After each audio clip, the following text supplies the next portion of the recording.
Hi, everybody. Welcome back to MTRA Bedtime Stories. I hope you had a great day. We got some rain coming in our way, so hopefully you enjoyed the day while you could. Well, Jules is really getting set up. She's at Saratoga. The horses are there. Poor Gus got a bump on the head if you listened in, but I guess he's going to be okay. And Beck is kind of keeping his eyes on Jules. I think he's kind of, liking her, but she doesn't She doesn't seem to let him get away with too much. So let's see what happens. Here's chapter 7 and Stay the Distance. It's entirely too early when I hear the words, "So where's my mare?" I've just walked down the stairs from the loft, a travel mug of steaming hot coffee warming in the palm of my hand, and the morning is still dark and cool and blissfully quiet. It's chilly to be standing here in jeans and a tank top, and it's surreal to have Beck standing in front of me at this hour. The saddle-worn jeans and a black t-shirt that says, "I support single moms," printed across his chest like a chauvinistic banner. His hair sticks up all over the place, proof that he hasn't bothered with a shower. He's got about as much eagerness as a hyperactive puppy that desperately wants to dig for no reason. "You mean Maggie?" I ask, stumbling to a stop and giving him a wary once-over to make sure he hasn't totally lost his mind. He looks like any other exercise rider I've ever seen, and I'm happy to note that his boots are as old, broken, and bare. I'm stunned that he still has them. "That's the one," he says, rubbing his hands together like he's really genuinely got to do this and absolutely relishes the very idea. I take a sip of my coffee, wondering how he is, this bright-eyed and bushy-tailed. He must be on his third cup of coffee by now, if the way he's bouncing on his toes is any indication. "Okay, Mr. Cheerful," I tell him. "What do you have planned with my mare?" "You tell me," he says. "This was your plan." I pause because I really hadn't anticipated following the bet up with action. It wasn't like I was serious about offering up Maggie, was I? Didn't I say something about Diver? Where was my brain when I said those things? Beck wasn't even supposed to be here. "If I remember correctly, you were to show up after Leiter fabulously loses his first race," I say. "We just got here. Opening day hasn't even started yet. Seriously, why are you here?" He bounces again on the balls of his feet. A smart man once said that fortune favors the prepared mind. Oh boy. Think you can handle her? He gives me a look. I bite my lip because everything I said is perfectly true. He can handle Maggie and Diver, and probably Leiter if he wanted to.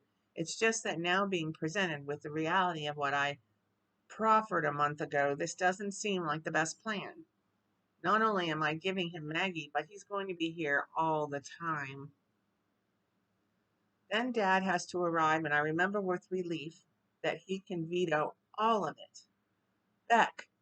Fabulous. This will be easily fixed. I turn around to see my father, who's trotting down the steps, sans coffee because he's gotten in full 8 hours of sleep and is never swayed to break his rule that one must be dead to the world by 7 o'clock at night. What does a man like him need with coffee? "Hey, Rob," Beck smiles winningly at Dad and then nods over to me. "Julie's offering Maggie to me this morning. Sweet of her, huh?" Dad gives me a curious look and shrugs. "Whatever she likes. You're planning on riding with us this summer?" Beck pauses for the most minute of seconds, and I can already tell he was expecting a reaction that was slightly less blasé. Dad is treating this as if Beck wanting to ride in the mornings was perfectly expected. Beck narrows his eyes at me, and I concentrate on my travel mug, taking another sip while I pretend not to pay much attention. So far, that is the very rough plan. Good. That will free up Julie. I've got a fleet of youngsters, and I need another rider. Dad smiles, looking between us like he can't decide whether or not to be confused or amused.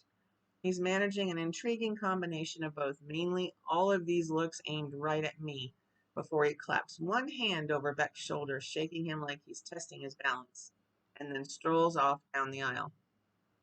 Beck looks like he's swallowing down 1,000 questions, like he hadn't expected that simplistic of a response. My immediate dismay at the situation is suddenly tempered by my enjoyment at the shock on his face. Maybe this won't be so bad after all, especially when Leiter finishes up the track and I'm victorious. Sure, I'll give Beck points for showing up and acting eager, but he had to be suspecting Dad wouldn't turn him right around and send him back home. Own it, Julie, I think. I scoot past him, peeking behind me as I head for the tack room. He's scrubbing a hand through his hair, still slack-jawed from being played by someone far superior to him. I smile very superiorly, and then I call, "Hey, Beck, let me show you where Maggie's tack is." He turns slowly. I raise my eyebrows, waving at him from the tack room door. He takes his time walking up to me. This glint of cheerful malice that should probably concern me, but I'm too busy smiling, totally self-satisfied for the moment. "There will be a time and a place, Julie," he tells me, lowering his head so only I can hear him. "I don't doubt there's going to be some retribution this summer. I wonder if we're too old for pranks involving dyed shampoo." "I'm sure," I reply, and then point at Maggie's bulky Western saddle. He picks it up in one hand and snags the bridle I hand him, and then stalks off without a word. We're changing it up with Callie, who has made it to Saratoga with us not because of her blinding talent, but because there's always another claiming race to enter her in. The smallest hope is that someone will pick her up out of a claimer and turn her into something she's actually good at. This can be a likely fate, but it's all up to chance. I don't much like a chance, so I sit on Callie and I let her take her time this morning, although this is hard because Beck is out there transformed from pouting about having to actually do the work he's come here for to actually embracing it full on. He canters towards the first turn with Galaxy Collision on the end of his line, sitting the gate like he's been doing it for years and could never forget. He's impressively picked the whole thing up again, giving cues to Maggie that I can barely see. He does a lead change to the left as they enter the turn, like a racer. I can't help watching, wondering if Beck remembers how to do that when he's riding a breezing racehorse. Probably so, if today's any indication. With a flick of his wrist, Beck lets go of Galaxy. The filly rockets off, leaving them in the dust. I sit on Callie, letting her soak up the scenery a bit more because she's the last of my day and we're doing nothing more than one long loose gallop. The filly pricks her ears at Maggie, who digs in her haunches and transitions into a walk without stumbling over her feet. Beck gives the mare a pat on her splotchy neck. "And you were concerned about this?" I asked him, watching him slide Maggie to a halt in front of me. "We all can't be as cool and confident as you, Jules." Then he waves a hand at Callie. "You planning on doing anything with her, or did I take you down here for a soak in the sun?" "Callie likes to take her time." "Ah, so this is the morning glory," Beck says, looking the filly over curiously. It surprises me that he remembers her now. It further surprises me that he knows her as a morning glory. Leave it to Beck to be so blunt. I gather Callie's reins and move her past Beck and Maggie, who stay put by the outside rail. Callie goes through her paces, shifting into a gallop without any trouble and going the full length of the training oval, and then some before we ease back. Not too much or too little. In the back of my head, I wonder what claimers she'll be in next. What day will it be? How long do we have? I stop myself right there. There's no point to driving myself crazy about it. Callie is a claimer, and I'll accept that because I have to. I swallow down the lump in my throat and slip slide in the smooth leather of the saddle. Dad will do right by her, changing it up, switching tactics, but it's racing barn first. I shouldn't dwell over this filly's future, especially when it couldn't be a less convenient time. Callie walks purposefully down the outside rail back the way we came, alert and happy. I take my feet out of the stirrups and move with her body. "Not too bad," Beck says when we reach him. "Must be something to that morning glory term after all." Something in me finally snaps. He reaches out to take the filly's bridle. "Don't," I say, and he pauses, his hand falling back to rest on his leg as we walk the horses back to the gap. "We can go on our own." Beck doesn't say a word, and my fingers twitch rhythmically on the reins. Callie lowers her head, plays with the bit, and I let her lengthen her stride, walking ahead of Beck and Maggie back to the barn. "So what was that about?" Beck asked when I popped off Callie and have handed her over to very doting Izzy. The filly and groom disappear back outside where Lizzie will make no secret that the filly is her favorite. Callie probably gets more peppermints and personal attention than most of the best racehorses in the barn, all thanks to Izzy's refusal to let things like victories and talent get in the way of pure affection. Callie is a sweet filly. She deserves it. Nothing I say lost in thoughts as I come out of the tack room. Hey, Julie says, lifting his right leg over Maggie's neck and landing with a muted thunk on the cement ground. What was that? I didn't need you to help me take her back, I say without much conviction or sincerity. It's a bland statement, one that Beck doesn't look like he believes. He pulls Maggie's reins over her head, undoes the cinch, and hauls the western saddle off to expose the wide swatch of sweat covering my mare's back. I pull off my crash helmet and bandana, glad. I've braided my hair back away from my face. It's a hot day, and the more I take off away from my skin, the better. I pull the protective vest off and dump it in Dad's office with the helmet and bandana, walking up to Maggie and swapping her bridle with her halter, clipping on a lead, and handing the bridle off to Beck when he comes back from dealing with the saddle. She needs to get hosed down, I say curtly, leading Maggie past him. He follows aimlessly, watching me take her around Callie and Izzy to the second hose stationed along the side of the barn. He doesn't offer to help while I turn on the hose, soaking Maggie down from hooves to head, lingering on her sweaty places and then leading her away soaking wet. I lead her right up to Beck and say, hold her. He takes the lead without a word, and I walk over to Izzy to borrow her scraper. Trudging back, my jeans and boots damp and dirty now, to press the water out of Maggie's coat. Are you going to be this helpful every day? I ask Beck when I come back from leaving the scraper with Izzy, snagging the lead from his hands. Hey, I'm just riding them, is what he dares to say to me.